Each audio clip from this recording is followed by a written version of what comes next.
folkloric narratives sets the stage for the future conflict between all of Israel and the Philistines.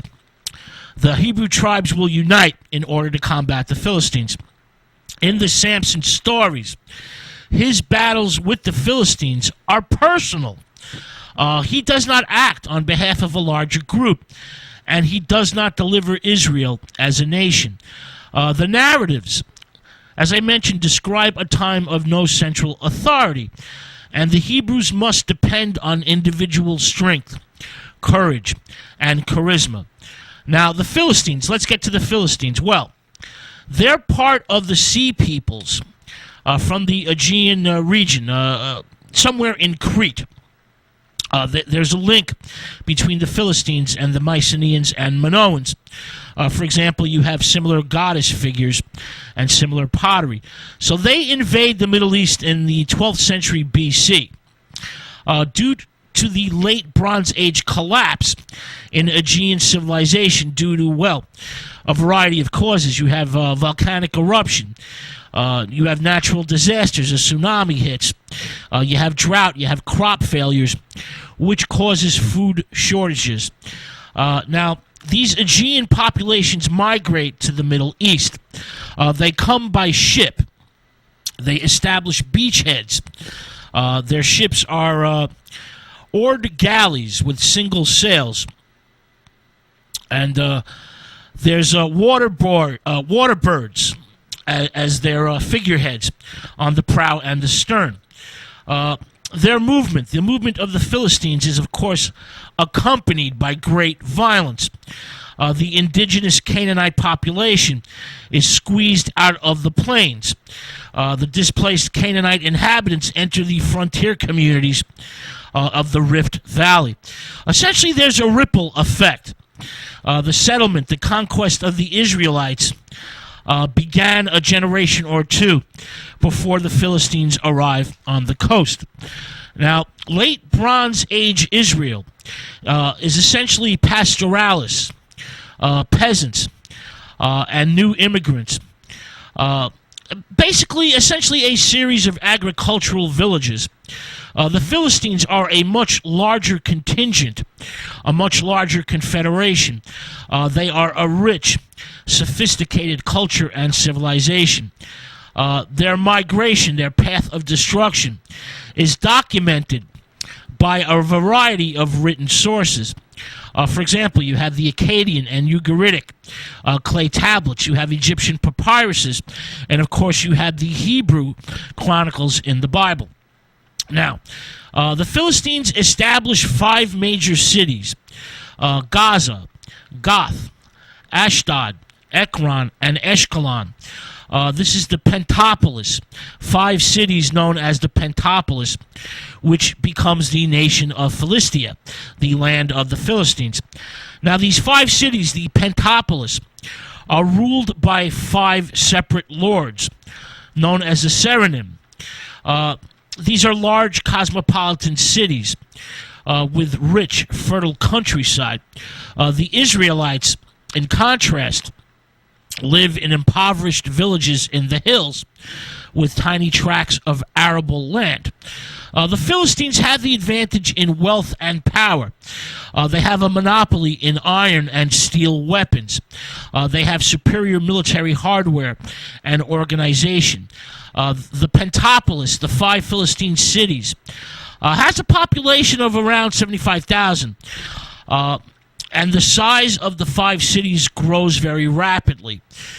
Boatload after boatload of sea peoples arrive. These boats are filled with warriors, families, livestock, artisans. Their livestock is predominantly pigs. Philistines have a culinary taste for pork. They introduce pork into the region.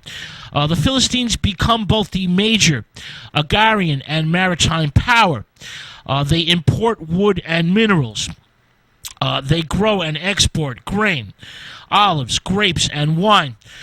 They have a harbor at Dor. The Israelites develop their own taboos, ways to differentiate themselves from their Philistine neighbors. For example, no pork consumption, no homosexual activity. The Philistines practice temple prostitution, for example. The Israelites also bring in, of course, circumcision. The Philistines are essentially the new control, the new tradition of the region. Now, their domestic and public architecture, well, as I mentioned, they bring pork into the picture. They also bring weaving and wine mixed with water. The Philistines are mother goddess worshippers that focus on the hearth. This is characteristic. This is another link to the Mycenaean and Minoan cultures of the Aegean. The palaces of the Philistines, the three northernmost rooms are used by the religious functionaries. There's a great statue of the mother goddess in the central room, in the middle of the three rooms. Archaeological evidence, we've found ivory-handled iron knives with bronze rivets. We found much pottery. We've also found some mother goddess statues. These knives, of course, were used for human sacrifice. As I mentioned, they also practice ritual temple prostitution. The Pentapolis cities are, in fact, fine examples of urban planning. Industry is located in the perimeter of the city, just inside the fortification walls. In the center of the city, there's a series of public buildings. Of course, the palace and temple complex. The complex featured long pillared main halls and a large circular sunken hearth. As I mentioned, this is a link to the Mycenaeans and the Minoans of Crete. Now, the Philistines wear feathered and spiked headdresses. They wear tunics with long sleeve shirts. They wear corselets.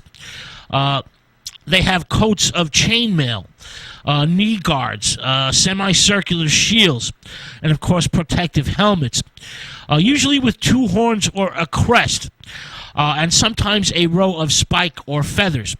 They have an elite corps of charioteers, bronze wheels and iron axles on the chariots.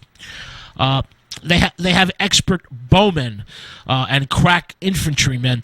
The Israelites simply cannot compete. The Philistines pressed their military advantage over the Israelites for 2 centuries, until the time of King David. King David, the shepherd outlaw, who later becomes king, was in fact a military genius who reverses the fortunes of war. The shepherd outlaw king drives back the Philistines to their initial territories as Israel expands from the highland heartland, and Philistia retreats. Now, by the time of Samson's birth, the Philistines control Judah, and most of the Danites have migrated north. The Philistines have expanded well beyond their earlier boundaries and have launched a military effort to conquer the highland home of the Israelites. The adventures of Samson take place in the borderlands during the 12th century BC. These borderlands are the region. It's a type of intermediate zone between the Israelites and the Philistines. It's a point of contact between the two cultures, a place of contention and conflict. The tales of Samson mingle the two cultural traditions of Israelite and Philistine. Samson performs feats of strength